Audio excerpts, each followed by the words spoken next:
6, que tem como tema Jeremias capítulo de número 25 a 29, que fala sobre os 70 anos de cativeiro e a carta aos exilados. O nosso texto áudio, como já está aí incluso na sua revista, você pode estar observando ali, ele está no texto de Jeremias, capítulo de número 29, versículo de número 11, um texto muito famoso, muito conhecido por cada um de nós, crentes, onde ele vai dizer que eu sei que os seus pensamentos tenham a vosso respeito, diz o Senhor, pensamentos de paz, não de mal, para vos dar o fim que desejais. A nossa verdade prática, o comentarista, ele fala dessa maneira: discernir a vontade de Deus é aceitá-la, mesmo que frustre as nossas expectativas. Essa é a chave de toda a vitória. Louvado seja Deus. E agora sim, todos de pé, não reverência a mim, pois não preciso, nem sou digno, mas sim a palavra do Senhor. Nós vamos para a nossa leitura bíblica do nosso estudo, que se encontra em Jeremias capítulo de número 29, do versículo 1 ao 14. Nós vamos estudar do 25 ao 29, mas até por conta do nosso tempo, a gente vai se concentrar no capítulo de número 29, do verso do 1 ao 14. Como já é de tradição nas escolas dominicais, eu não sei se aqui em Paraupebas fazemos dessa forma, mas nós vamos fazer uma leitura responsiva. Eu leio o primeiro versículo, os irmãos leem o seguinte, assim nós vamos fazendo sucessivamente. Não se preocupem com a tradução da Bíblia do irmão do lado, tá? Porque às vezes tem gente que se recua no sentido de que não quer ler, porque às vezes vai pensar que vai se transformar aqui numa verdadeira feira, numa abacatada. Não, irmão, não se preocupe. Não importa a tradução do seu irmão da direita ou da esquerda. Leia, mas leia com muito vigor, porque isso também é um sinal de comunhão da nossa igreja. Amém? Amém. Amém, igreja? Amém. Jeremias capítulo de número 29, a partir do verso 1, começa sendo assim: e essas são as palavras da carta que Jeremias, o profeta, enviou a Jerusalém, ao resto dos anciãos do cativeiro, como também aos sacerdotes e aos profetas, e a todo o povo que Nabucodonosor havia de transportado de Jerusalém para a Babilônia. Verso 2.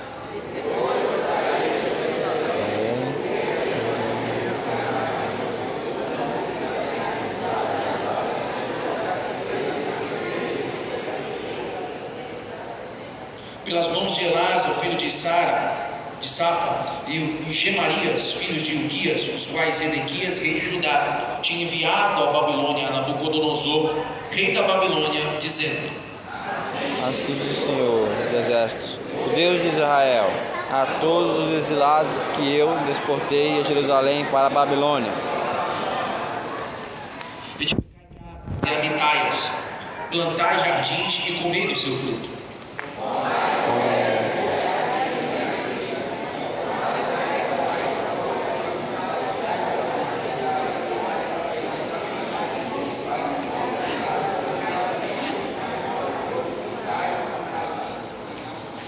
Procurai a paz da cidade para onde vos fiz transportar. Orai por ela ao Senhor, porque na sua paz vós tereis paz.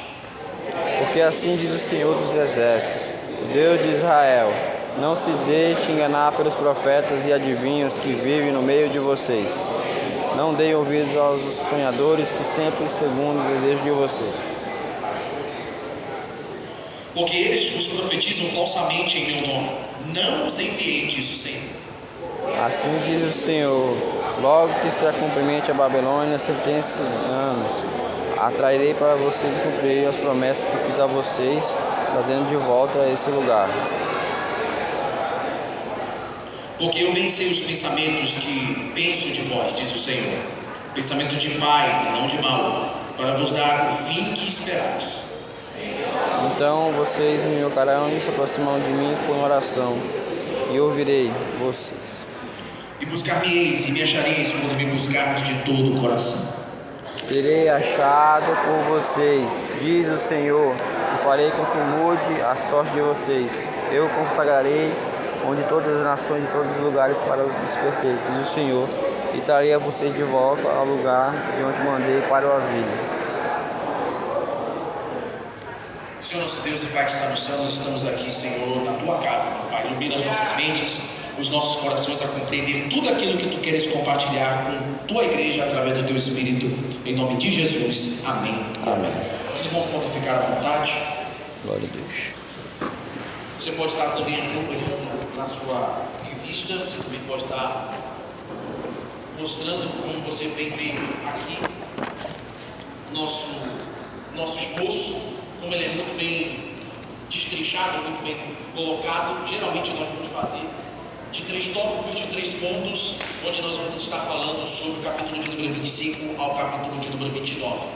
E no capítulo 25, meus amados, nós falamos sobre essas profecias ao cativeiro. Eu queria que você mantivesse a sua Bíblia aberta, por favor, no capítulo de número 25, capítulo 25, versículo de número 11, onde lá nós vamos observar Jeremias já preparando o povo para aquilo que ainda vinha de acontecer.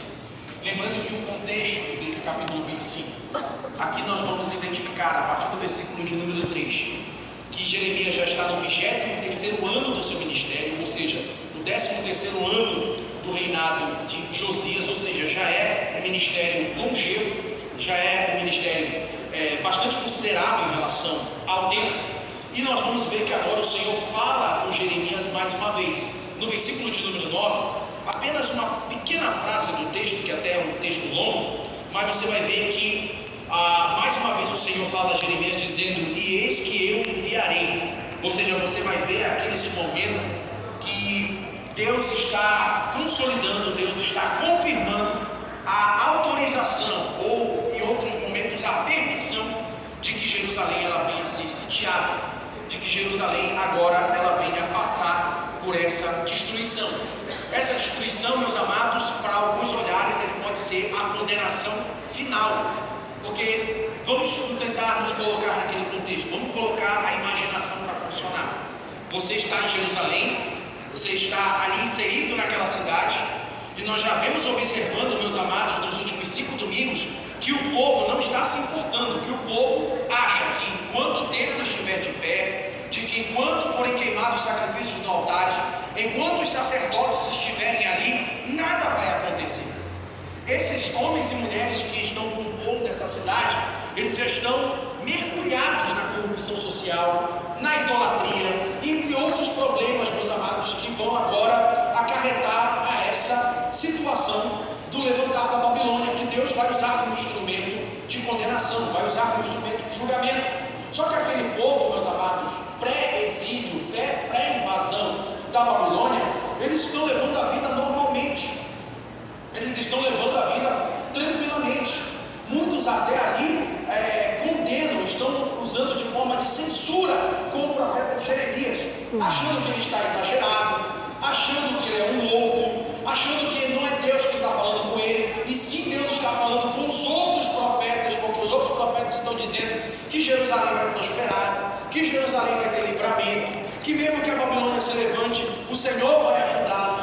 E nós vamos ver, meus amados, que Jeremias já vem preparando o povo, ou pelo menos está tentando preparar o povo para aquilo que ainda vai acontecer. No capítulo de número 25, vemos o Senhor depositando a ordem: eis que eu enviarei. E aí no versículo de número 11, você pode estar acompanhando comigo, Deus declara a sentença: e a toda esta terra vai ser um deserto e um espanto, e todas as nações servirão ao rei da Babilônia por 70 anos. Acontecerá, porém, que quando se cumprirem os 70 anos, visitarei o rei da Babilônia e esta nação, diz o Senhor, castigando a sua iniquidade, e da terra dos caldeus farei deles um deserto perpétuo.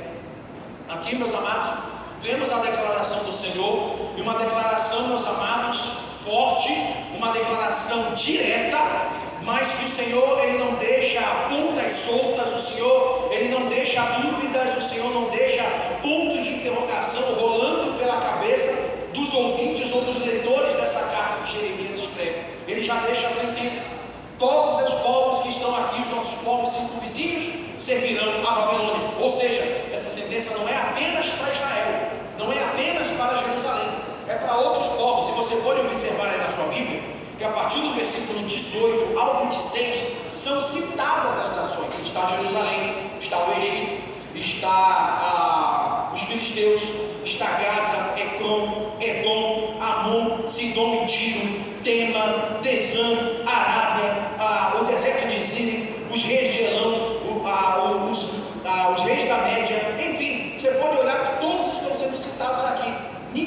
escapará dessa condenação, ninguém escapará desse castigo. Mas você vai observar no versículo de número 12, que agora o Senhor ele traz de novo a atenção apenas para Israel, dizendo que vocês vão passar por esse momento por 70 anos, porém o Senhor, eu visitarei o rei da Babilônia depois de 70 anos, eu visitarei a Babilônia novamente. Aqui entra a lembrança de Abacuque, capítulo de número 2. Você vai lembrar desse profeta, ao qual ele vai questionar o Senhor, e pelo menos 2 questionamentos ele faz muito importantes. Senhor, por que há tanta violência na terra? Por que a corrupção tomou conta de tudo? E Deus ele vai se levantar diante de Abacuque e vai dizer: mas Abacuque, eu vou usar a Babilônia como instrumento de correção. E aí vem o segundo questionamento de Abacuque: mas Senhor, justamente a Babilônia o Senhor vai usar, que são tão pecadores quanto nós, ou quem sabe até são piores do que nós. E aí Deus vem com um sopro de consolo para Abacuque: mas não te preocupa, porque a sentença deles também está marcada. Eu conheço todas as coisas, nada passa dos meus olhos, nada passa das minhas pálpebras, como o Apocalipse vai dizer, que são como chama de fogo, absolutamente nada foge dos meus olhos. O Senhor deixa muito bem claro aqui para Jeremias, e lembrando agora Abacuque, o seu método de trabalhar. A pedagogia de Deus é totalmente diferente da nossa. A pedagogia de Deus é algo que o ser humano ainda não consegue compreender. O homem natural, como Paulo vai dizer, ele não entende as coisas de Deus. Logo, quem vai ter uma pequena fração do entendimento do Senhor é o homem espiritual. E eu creio que tem homens espirituais aqui nessa manhã, amém? Que podem até ter certo medo, podem ter até certas dificuldades e as dúvidas, e dúvida e medo não é pecado, tá, irmãos? É pecado e é simplesmente equivocado quando essa dúvida e esse medo estão acima da nossa fé. Mas eu creio que tem fé aqui inabalável, tem fé aqui forjada diante do Senhor.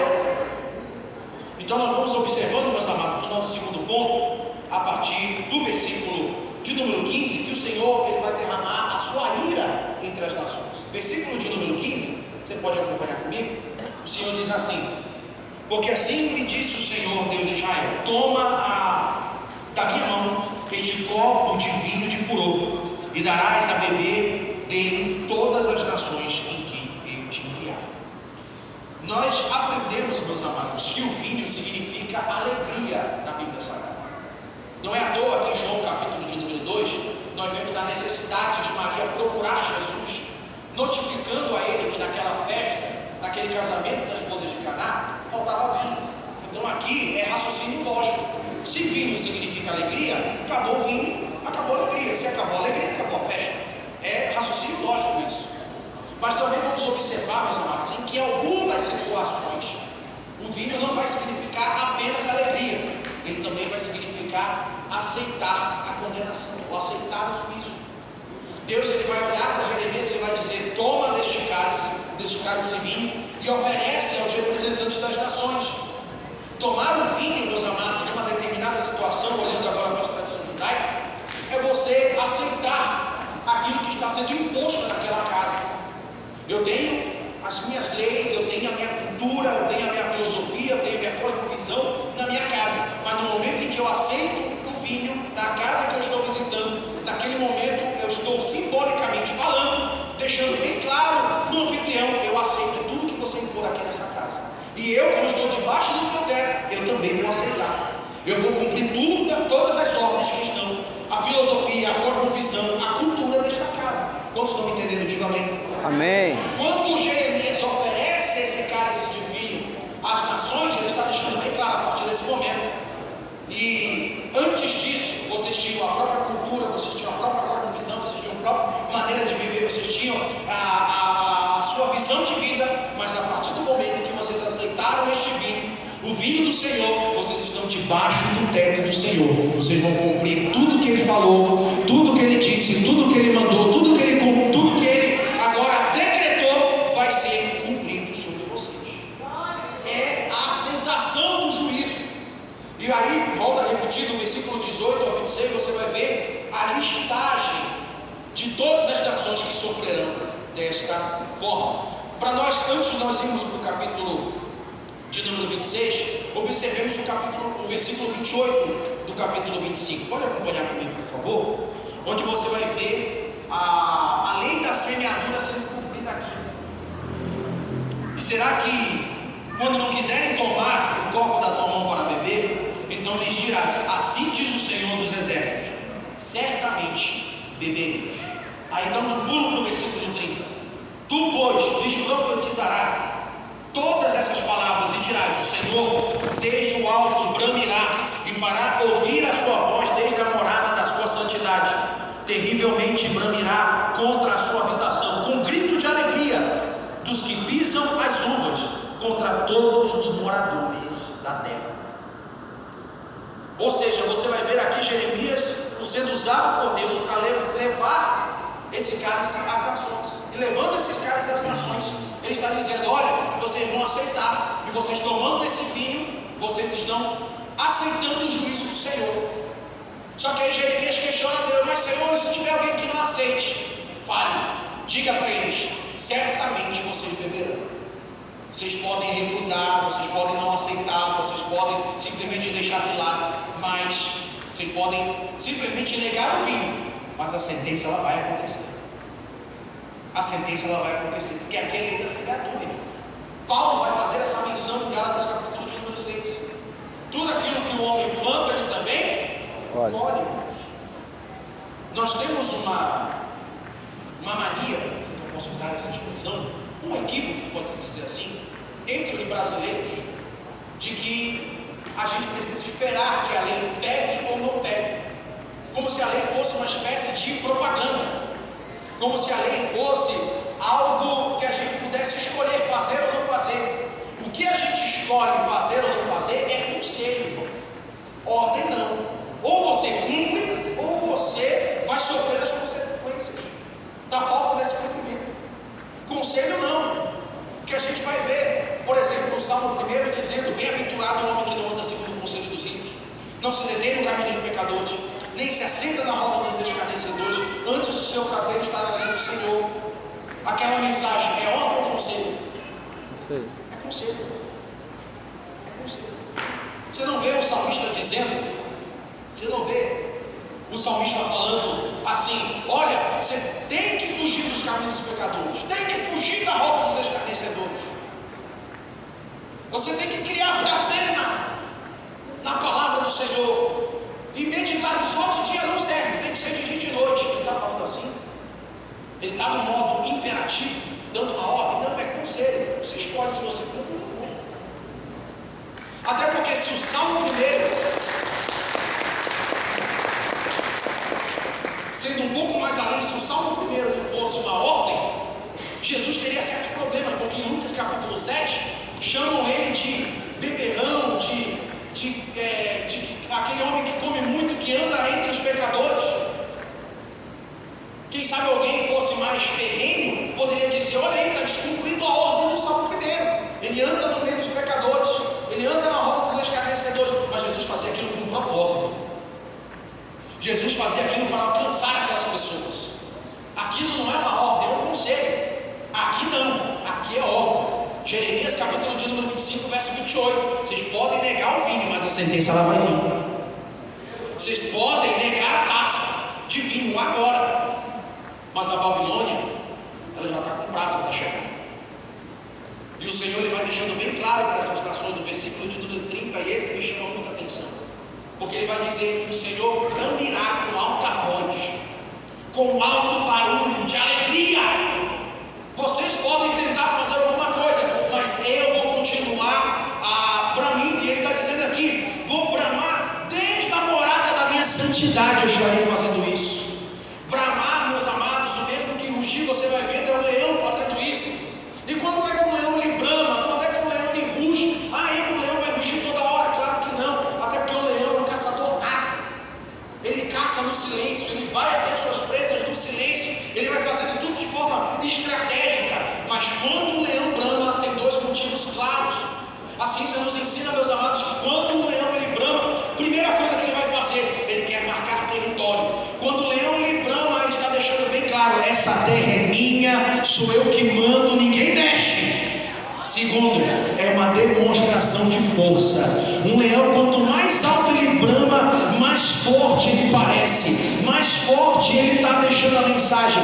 Os inimigos vão recuando, as presas mais ainda, meus amados. E é assim que o Senhor está dizendo para todas essas nações pecaminosas, para todas essas nações que estão afastadas do caminho do Senhor, e principalmente para Israel: desde a minha santidade, da morada da santidade, eu estarei bramando, dizendo: eu estou marcando o território, esta terra é minha, fui eu que fiz, tem minha assinatura de Criador, e eu estou demonstrando a força. Eu tenho a força, o Senhor está mostrando através de todos eles. Vocês podem parecer que tem os seus exércitos, que tem as suas armas, mas desde a morada da minha santidade, eu estou bramando com alegria sobre vocês. Glória a Deus, aleluia. Quantos estão me entendendo? Diga amém. Amém. Passando para o segundo tópico, pode observar para mim, por favor. Chegamos no capítulo de número 26. Obrigado. Capítulo de número 26, onde nós vemos a prisão e o confronto que o Senhor vai ter através de Jeremias aos falsos profetas. Abra sua Bíblia, por favor, em Jeremias, capítulo de número 26, versículo de número 2. Onde Jeremias, mais uma vez, ele vai ao templo. E isso é propício, meus amados irmãos, porque é no templo que está concentrado as lideranças, é no templo que está os formadores de opinião da época, é no templo que está as pessoas que podem, de alguma forma, trazer referência ao povo. Os influenciadores da época estão no templo. E olha só o que Jeremias vai dizer, versículo de número 2 do capítulo 26. Acompanhe comigo, por favor. Assim diz o Senhor: ponte no átrio da casa do Senhor, diz todas as cidades de Judá, que vêm adorar na casa do Senhor, todas as palavras que te mandei, e lhes disseste: não esqueça de nenhuma palavra. Meus irmãos, os 24 versículos do capítulo de número 26 é só puxão de orelha do começo ao fim. Mas a gente separou aqui, na ordem do comentário da revista, apenas o versículo de número 2, até para a gente não tomar muito tempo. Mas algo me chama a atenção aqui, meus amados. O Senhor chega com Jeremias, e Jeremias vai até o templo para falar com o povo. E quando ele chega ali, Jeremias vai dizendo: olha, o Senhor trouxe uma palavra para vocês, enquanto vocês estão no templo. E o que as pessoas estão fazendo no templo? Lá no versículo 2. Elas estão adorando. Aí alguém vai pensar: mas e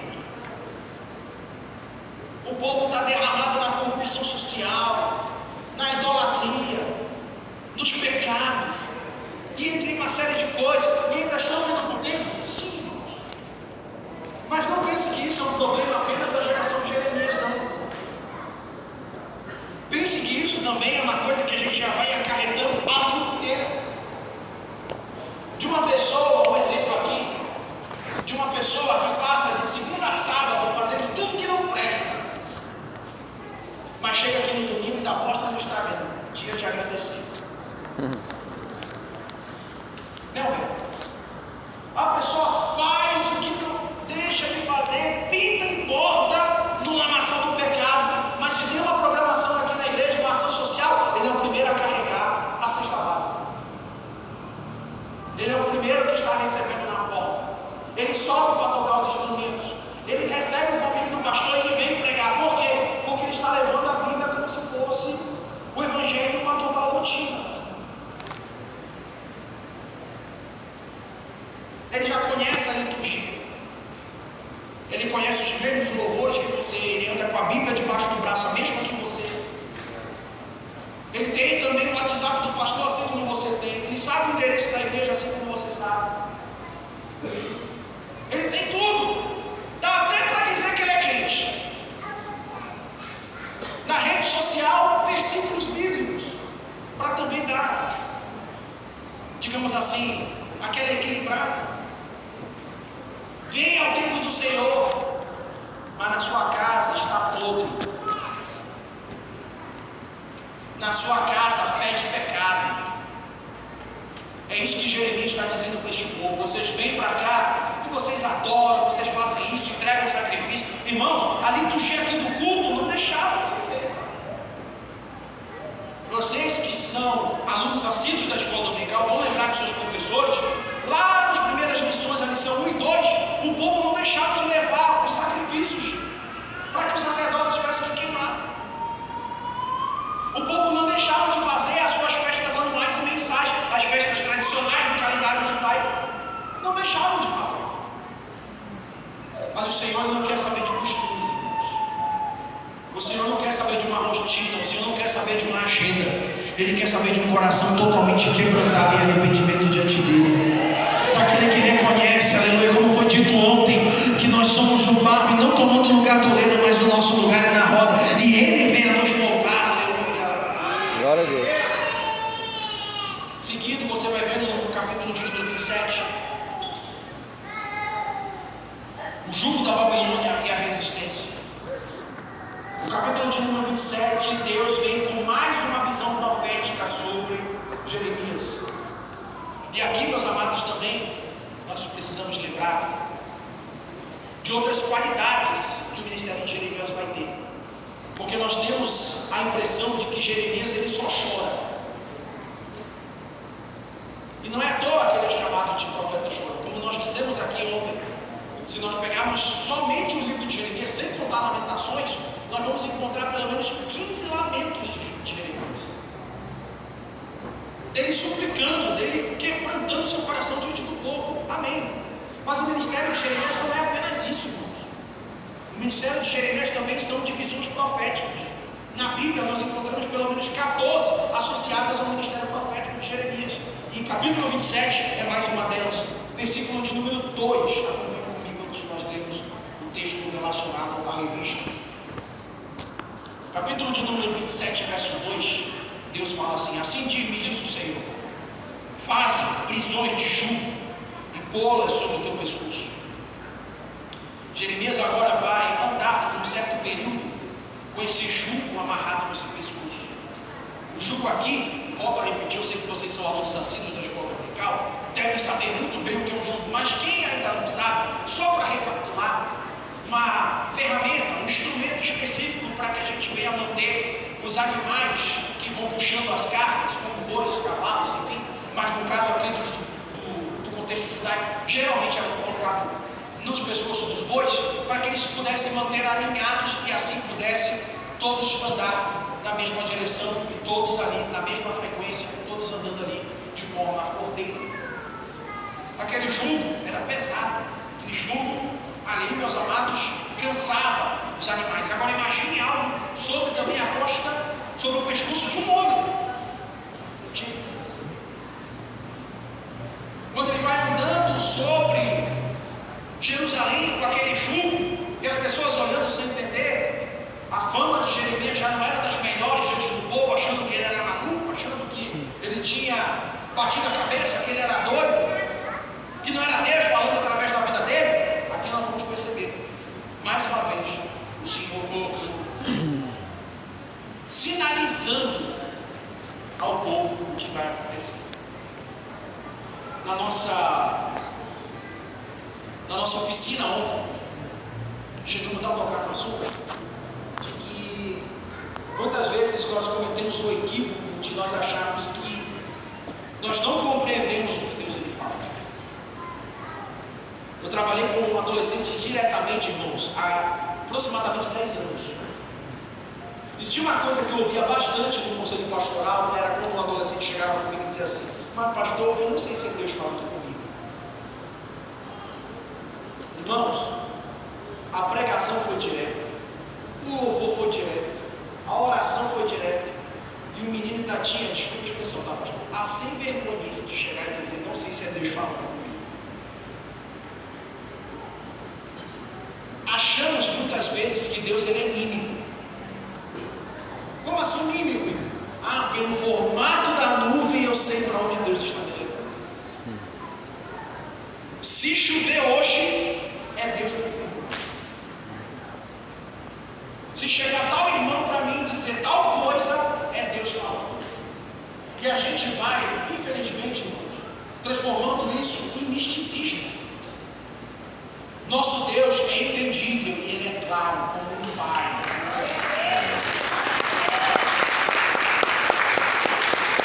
Porque quando o pai quer dar a direção para o filho, uma ordem, um conselho, o pai não fica rodeando, o pai não fica simplesmente enrolando, não, ele vai direto, ele diz. E mesmo quando ele usa algumas alegorias para poder transmitir a mensagem para o seu filho, ainda assim essas alegorias, para quem está ligado ao coração do pai, entende muito bem, entende facilmente. Um jugo sobre a costa do profeta, um instrumento de peso, um instrumento de submissão, um instrumento de ordem. O que é Deus falando através de Jeremias? Esse jugo representa a Babilônia, e o jugo da Babilônia vem sobre o pescoço de Israel brevemente. Deus vai usar Nabucodonosor como instrumento para subjugar o povo de Israel. E aí nós chegamos no versículo de número 12, acompanhe comigo. Jeremias dizendo: e falei com Zedequias em Judá, conforme todas essas palavras, dizendo: colocai no pescoço o jugo do rei da Babilônia, e serviu ele e o povo, e então viveremos. No capítulo de número 28, meus amados, agora nós vemos um confronto que Jeremias vai ter aí, dos vários que ele vai ter durante o livro, mas esse aqui me chama muita atenção, porque ele toma conta de praticamente o capítulo todo. Deus vai até o rei Zedequias, entrega a ele o jugo, dizendo: esse jugo representa a Babilônia. Assim como esse jugo estava sobre o meu pescoço, assim a Babilônia estará sobre Israel, dando as ordens. Aí se levanta no meio daquela reunião um profeta chamado Ananias. Esse Ananias, meus amados irmãos, ele não está com Jeremias. Esse Jeremias aqui, esse Ananias, melhor dizendo, ele é um falso profeta.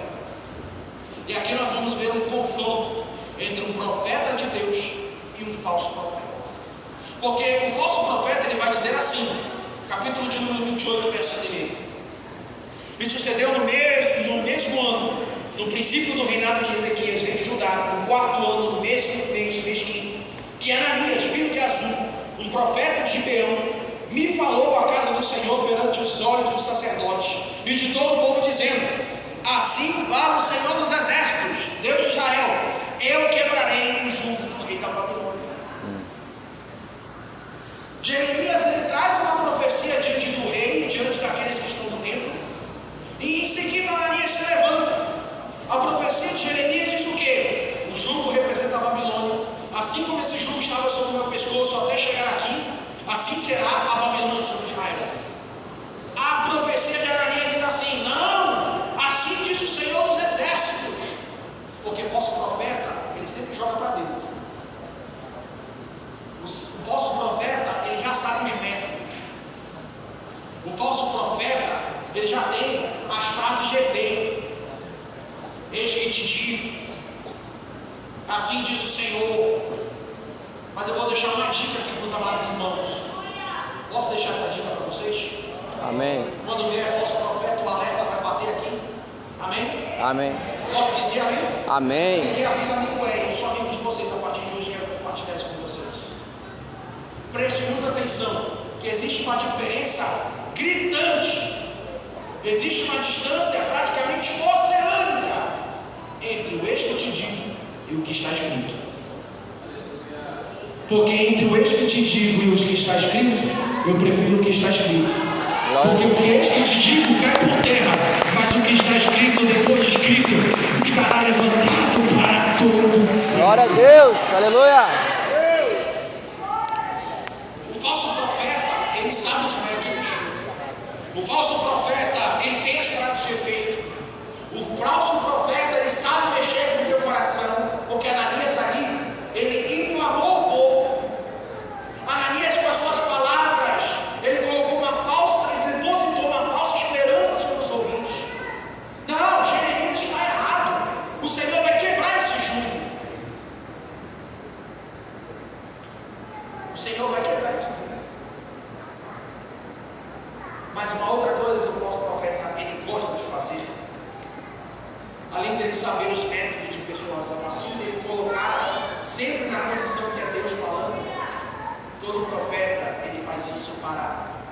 se autopromover,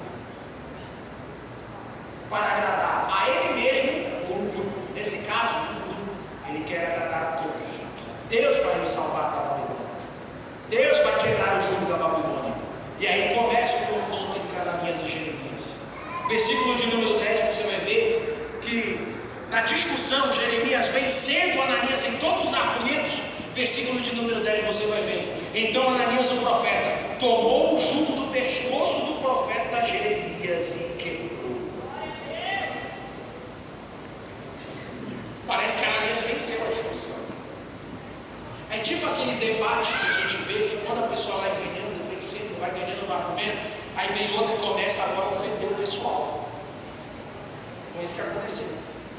Jeremias começou a quebrar todos os argumentos de Ananias. E quando Ananias viu que ele estava cercado, ele foi lá no momento de fúria, pegou o jugo do pescoço de Jeremias e o quebrou na frente de todos. Muitos poderiam olhar essa cena e pensar, é um ato profético. Muitos poderiam olhar essa cena e dizer, é um ato profético. Olha só, Deus usando Ananias para quebrar a previsão de Jeremias. Muito enganados. Ananias continua no versículo de número 13. Agora Deus usando Jeremias mais uma vez, dizendo, vai e fala a Ananias, dizendo, assim diz o Senhor, o jugo de madeira tu quebrastes, mas em vez dele farei jugos de ferro, mais pesado e inquebrável. Aqui nós aprendemos, meus amados, que quanto mais resistimos a resistência, quanto mais resistimos, melhor dizendo, o juízo de Deus, mais intolerável será o castigo. Quanto mais resistentes ao juízo do Senhor, piores serão as consequências.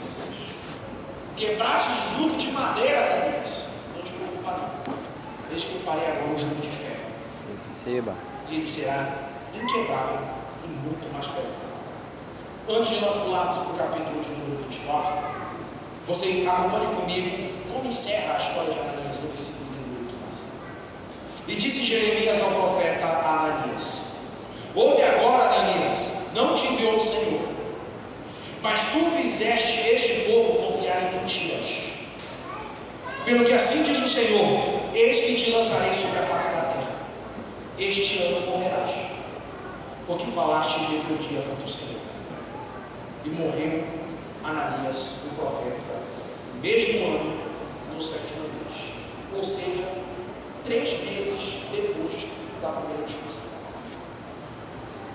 3 meses depois que Ananias quebrou o jugo de madeira, 90 dias passou. Jeremias se levantou sobre Ananias e disse, você fala falsamente. Você alimenta falsas esperanças sobre o coração do povo. E aqui nós temos uma lição grandiosa com Jeremias. Que lição é essa aí? A lição da responsabilidade que o Senhor colocou sobre o povo do Senhor. E qual era? Expor o falso. Lugar de falso profeta não é no lugar de falso profeta é da porta para fora. Se quiser se consertar, eu tenho certeza que nós todos e sua equipe vai estar à disposição para receber, para poder tratar com amor e carinho.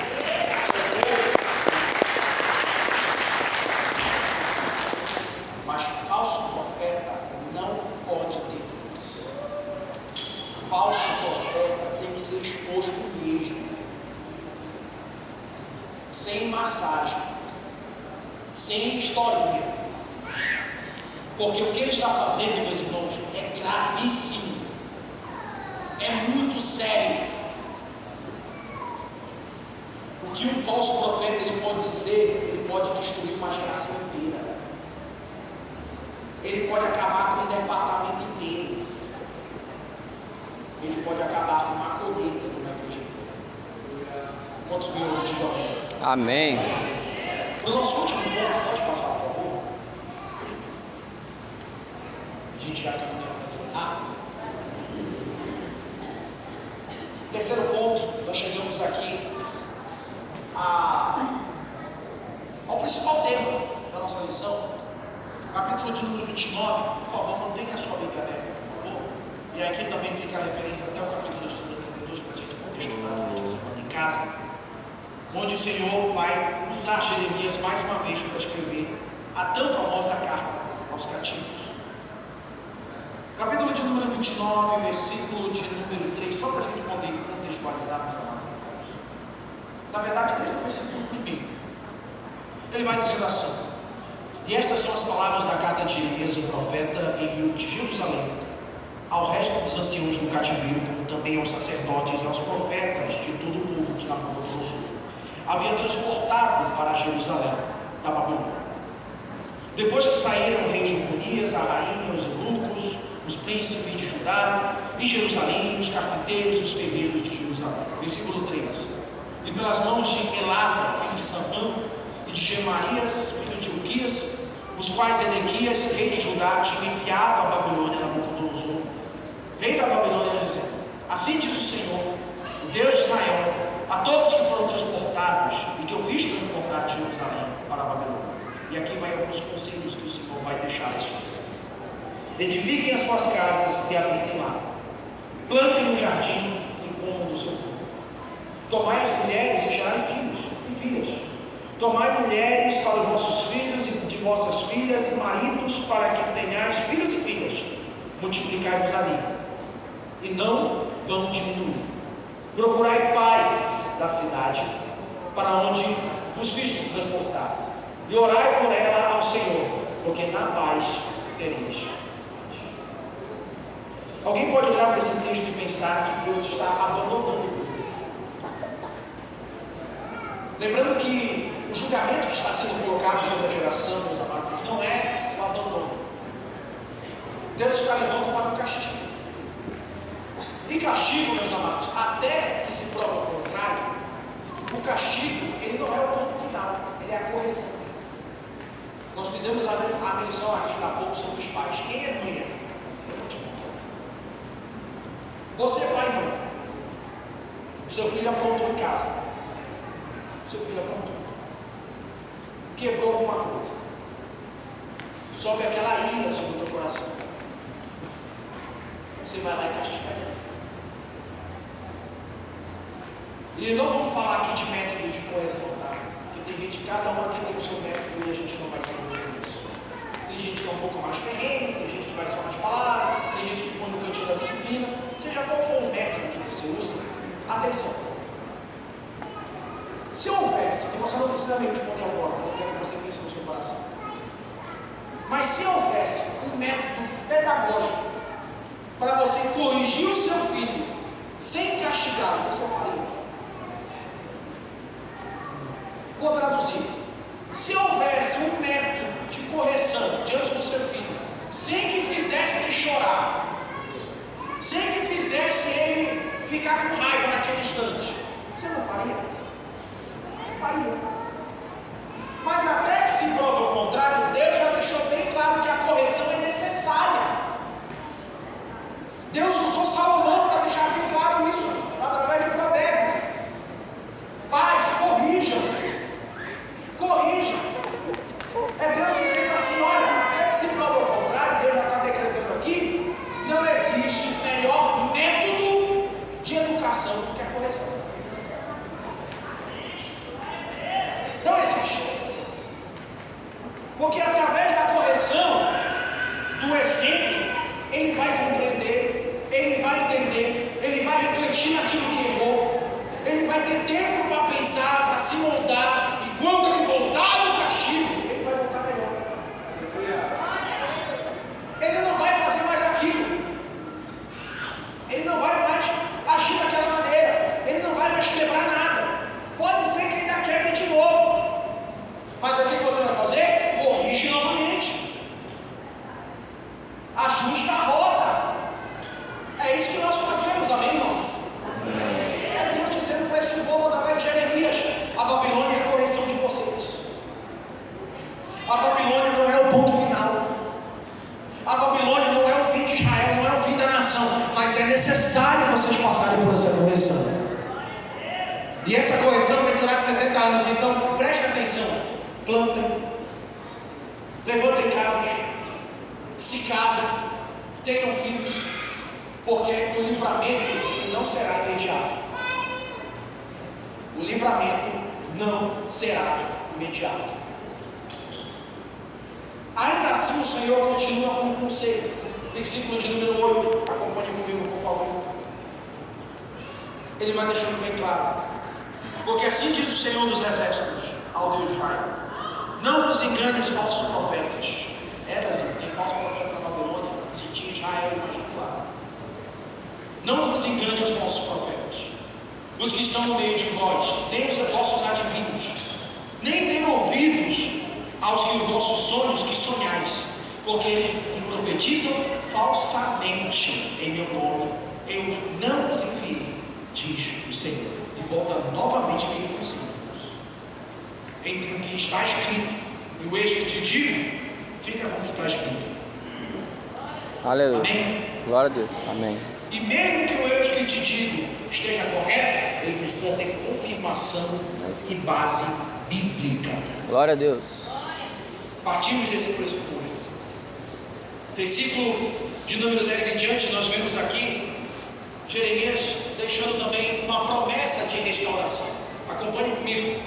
Versículo de número 10 ao versículo 14, você vai ver uma declaração de amor que Deus ele deixa ao povo. Vocês estão na Babilônia. Lembre-se de não dar ouvido aos falsos profetas. E a partir do versículo 10 o Senhor diz: certamente, passados os 70 anos da Babilônia, vos visitarei e cumprirei sobre vós a minha boa palavra, tomando vós a trazer a este lugar. Ou seja, Deus promete, vai ter restauração sobre a tua vida. Porque eu bem sei os pensamentos que penso de vós, diz o Senhor, pensamentos de paz e não de mal, para vos dar o fim que espereis. Meu irmão, se a gente pudesse resumir esse versículo, a gente chamaria ele de graça. Graça seria a palavra para resumir o versículo de número 11 do capítulo 29. Alguém chega a dizer: Igor, me resume em uma palavra a carta de Jeremias. Graça. Um favor imerecido, porque o que merecíamos, ou que no caso aqui Israel, o que Israel merecia era a condenação, era a extinção, era simplesmente morrer naquela terra babilônica, não ter mais a esperança de voltar, porque o Senhor deu chance, o Senhor levantou o profeta Jeremias, levantou outros profetas para avisar: veio o julgamento, se arrependam, e nada de se arrepender. Se é eu e você, o homem natural, está dizendo assim: olha, larga de mão, deixa para lá. Quantas vezes eu acredito, pastor Júnior, alguém chegou no seu ouvido e dizer: desiste desse cara, desiste dessa mulher, vai só dar trabalho, só está corrigindo, só está disciplinando. E se Deus pensasse da mesma maneira que eu e você pensamos? Tem gente aqui que só dá 1, 2, 3 chances, no máximo. Quantas chances Deus já não deu para você? Quantas chances o Senhor já não te deu? Ah, mas esse aqui eu não perdoo mais. Alguém pode estar dizendo aqui agora no seu coração: mas pastor Igor, tu não sabe o que o outro me aprontou e eu não preciso saber, não precisa me contar. Mas quantas vezes você já não aprontou contra essa palavra? Quantas vezes eu e você já não pecamos? Mas louvado seja Deus que as suas misericórdias se renovam a cada dia. Isso é graça. O pensamento que eu tenho sobre vocês não é de mal, é de paz. E ele continua dizendo: então me invocareis, e ireis e orareis a mim, e eu vos ouvirei. Buscar-me-ei e me achareis quando me buscardes de todo o coração, e serei achado de vós, diz o Senhor, e farei voltar os vossos cativos, e congregar-vos-ei em todas as nações e em todos os lugares onde vos lancei, diz o Senhor, e tornarei a trazer-vos do lugar de onde eu vos transportei. Aleluia. E aqui nós vemos o fechamento dessa promessa, Cadê teu pai? o que nós chamamos de uma promessa condicional. É autoexplicativa. Uma promessa condicional, Igor, é uma promessa ligada a uma condição. Me busca e vocês vão me achar. Aleluia. Me invoquem e eu vou até vocês. Glória a Deus. Me chamem e eu trarei vocês de volta à terra que vos lancei. Fique de pé, irmãos.